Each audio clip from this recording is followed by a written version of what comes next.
day 3, obviously made 2 selections today.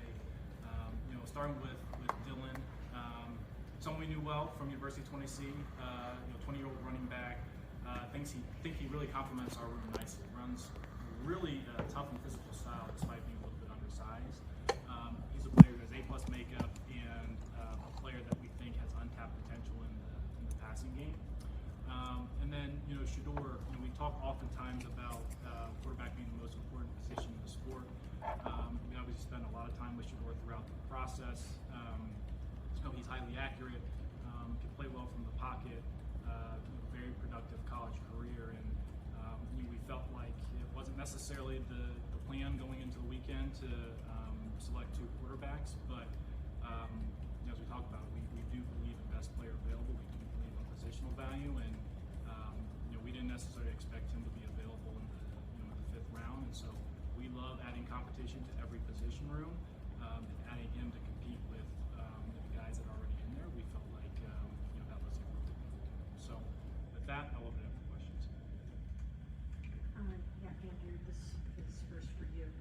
Can you seems like sort of a blockbuster move for you guys to make at this point, and then also when we saw your guys' reaction in the war room, it just didn't look necessarily exuberant. So I don't know what we were seeing, but maybe you can explain that, and then also how did this happen? Yeah, I think we're probably just tired from the weekend. Well, yeah, I think sometimes when they show those clips, it's not timed up to exactly the right time. So I don't read too much into that. So can you just explain, this is a pretty big deal after everything that happened with Shedeur, this epic free fall that he had. How did this happen, and what was the thinking behind it? Yeah, I'd just say the biggest thing for us, we live by our board. We felt like he was a good, solid prospect at the most important position. We felt like it got to a point where he was probably mispriced, relative to the draft. Really the acquisition cost was pretty light, and it's a guy that we think can outproduce his draft slot. So I wouldn't say it's any more than that. Mary Kay, I think obviously Shedeur has kind of grown up in the spotlight, but our expectation is for him to come in here and work and compete. Nothing's been promised. Nothing will be given.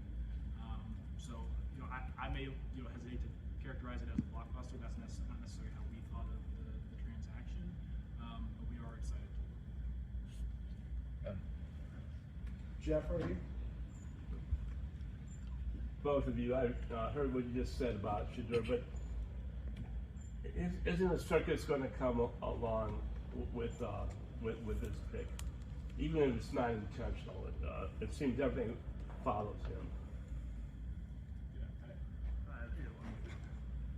Our guys understand, Jeff, when you're in the building, we're here to work. We don't pay much attention to what's on the outside. We know, we've spent a lot of time with Shedeur. We know what he's about. He's coming in here to work just like all of our other players. For both of you, Kevin, AB, either one of you, what are the biggest maybe misconceptions about Shedeur's game in terms of the way he plays the quarterback position, traits, that sort of thing? Chris, I can't really speak on what other people think. I can describe how we view him. We view him as a highly accurate pocket passer. He does a really good job of protecting the ball. He has enough of the physical characteristics, whether it's arm strength or mobility.